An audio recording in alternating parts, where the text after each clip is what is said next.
Γεια σας φίλες και φίλοι, καλώς ορίσατε στο Free Press Channel, το κανάλι που είναι αλλεργικό στον βάρβαρεο νεοφιλελευθερισμό, στον απάνθρωπο μισοτακισμό, στον καταστροφικό νεοταξισμό, αλλά και σε κάθε μορφή βίας, αυταρχισμού και αδίκου, από όπου και αν προέρχονται. Όταν έχεις κερδίσει τις εκλογές με 41-18 και έχεις αυτοδυναμία, κάνεις ό,τι θέλεις και λογαριασμό δεν δίνεις σε κανέναν. Με αυτή τη λογική λοιπόν ο Μητσοτάκης σκοπεύει να αλλάξει τον εκλογικό νόμο με στόχο να περιορίσει την είσοδο στη Βουλή των τριών εκδεξιών του μικρών κομμάτων, Νίκη, Ελληνική Λύση και Σπαρτιάτες, αλλά και να μειώσει το ποσοστό αυτοδυναμίας σε βολικά για τη Νέα Δημοκρατία επίπεδα. Η κυβέρνηση ετοιμάζει αλλαγή του εκλογικού νόμου με δραστική μείωση του ορίου αυτοδυναμίας και ταυτόχρονη αύξηση του ορίου εισόδου ενός κόμματος στη Βουλή. Προσανατολίζεται επίσης προς την κατάργηση της άμεσης εκλογής ευρωβουλευτών στις ευρωεκλογές από τους ψηφοφόρους και να επαναφέρει τη μόνιμη λίστα για να αποφευχθούν τα φάλτσα τύπου Σπυράκη, Καηλή, Γεωργούλη κτλ. Σε ό,τι αφορά το τελευταίο, είναι ένα βήμα προς τη σωστή κατεύθυνση, καθώς η άμεση εκλογή των ευρωβουλευτών έφερε στις Βρυξέλλες ακατάλληλα άτομα για να εκπροσωπήσουν την εικόνα της χώρας στο εξωτερικό, όπως ηθοποιούς, αθλητές, παρουσιαστές κτλ. Σε ό,τι αφορά τη μείωση του ορίου αυτοδυναμίας, αυτό στην κυβέρνηση θέλουν να το κάνουν γιατί συνειδητοποίησαν πως η τωρινή αυτοδυναμία τους με τη Βουλη 8 κομμάτων, όπως προέκυψε από τις εκλογές, προήλθε από την ευτυχή για τη Νέα Δημοκρατία συγκυρία να περάσει το ποσοστό του 40% κατά μισή μονάδα. Με λίγα λόγια, έστω και για ελάχιστο να μην ξεπερνούσε αυτό το ποσοστό, η Νέα Δημοκρατία δεν θα ήταν σήμερα αυτοδύναμη. Το ότι ξεπέρασε το 40% της έδωσε το δικαίωμα να έχει τον μπόνους των 50 εδρών. Το νέο όριο αυτοδυναμίας που σκέφτονται είναι στο 35% για να είναι σίγουροι για το μέλλον. Για τώρα η Νέα Δημοκρατία δεν θα αντιμετωπίσει σοβαρό πρόβλημα, καθώς τα κόμματα της αντιπολίτευσης, ΣΥΡΙΖΑ και ΠΑΣΟΚ, είναι πάρα πολύ πίσω σε σχέση με αυτήν στα εκλογικά ποσοστά. Αυτό σημαίνει ότι και η επόμενη τετραετία είναι περίπου εξασφαλισμένη. Αλλά στις μεθεπόμενες εκλογές αυτό θα είναι κάτι που μάλλον δεν θα ισχύει και θα θέλουν να έχει αλλάξει ο εκλογικός νόμος από τώρα ώστε να είναι ενεργός τότε.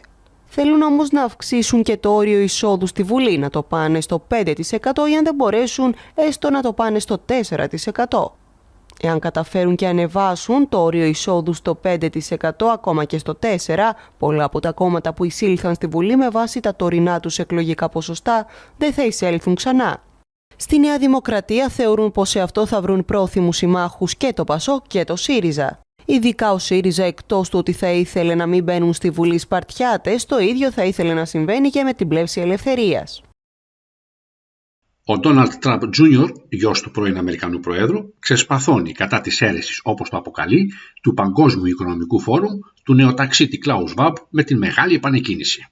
Well, guys, it's great when the lunatics finally out themselves. And one by one, these globalist world leaders are outing themselves to the public. Make no mistake, okay?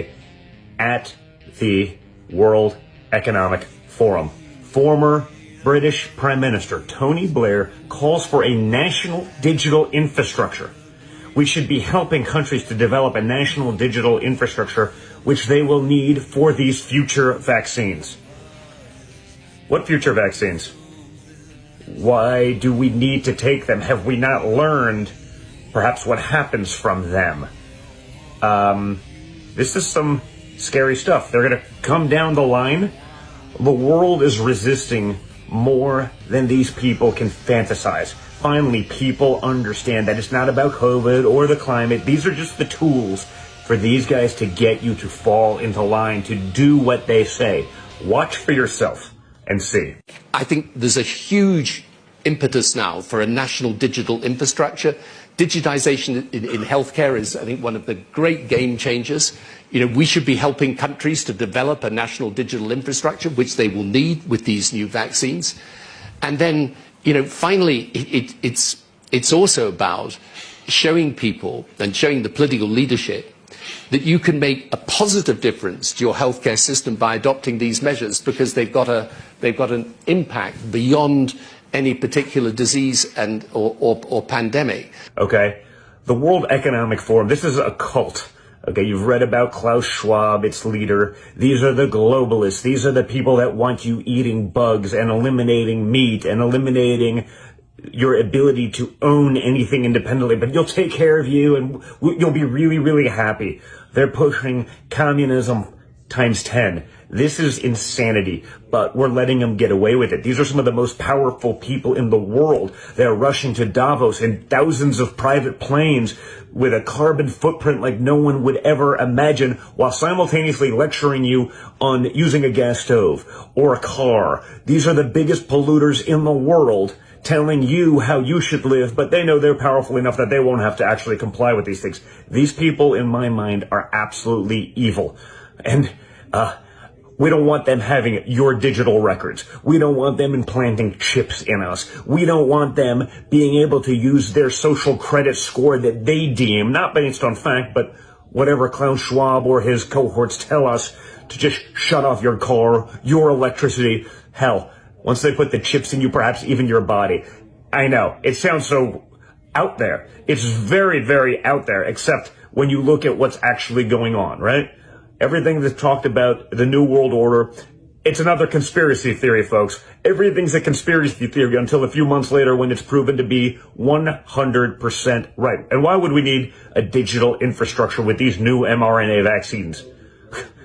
They're going to mandate mRNA vax control your movements if you refuse to take them, are they going to shut you off?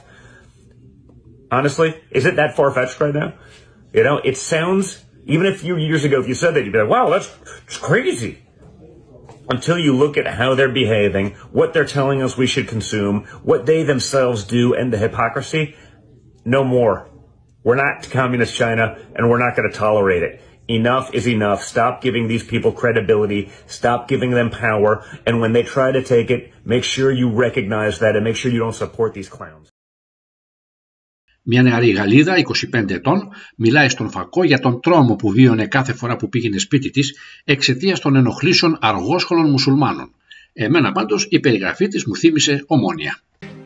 Bonjour, je m'appelle Mathilda, j'ai 25 ans. J'ai vécu à Lyon pendant 3 ans avant de venir habiter à Paris. Faut savoir qu'à Lyon, j'ai vécu 1 an dans le quartier de la Guillotière, ce qui m'a un peu traumatisé des agressions de rue, puisqu'il faut savoir qu'à chaque fois que je devais rentrer chez moi tard le soir, j'étais obligée d'emprunter un VTC ou un Uber, que je n'osais pas rentrer chez moi en métro ou à pied par peur de croiser les individus qui zonent à la Guillotière, notamment sur la place Gabriel Péri. J'habitais juste à côté. Plusieurs fois, je me suis fait insulter, cracher dessus quand j'ai refusé de donner une cigarette, quand j'ai pas répondu à des compliments, et je vivais au-dessus d'un bar à chicha. Donc à chaque fois que je passais devant pour rentrer chez moi, il y avait des regards très appuyés, voire des insultes, voire des sifflements ou des petits pour m'appeler. Il m'est arrivé également à Lyon, j'habitais du coup pas à la Guillotière à ce moment-là, je vivais dans un quartier un peu plus éloigné du centre-ville.